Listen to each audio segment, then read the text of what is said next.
Reminder sa mga new driver dyan, pag mag-i-engage kayo ng neutral and park, siguraduhin ninyo na maayos ang inyong pagkaka-handbrake.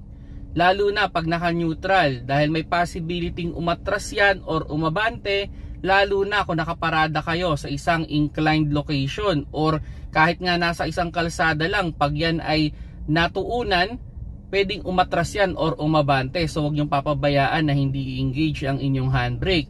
Sa park naman, pwedeng hindi nga siya umandar.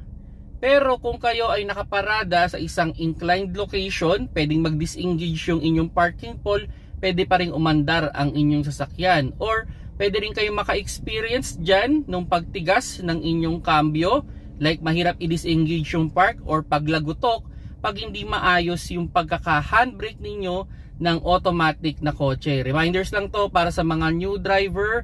Yun, i-engage ninyo yung inyong handbrake pag i-engage ninyo yung park at neutral.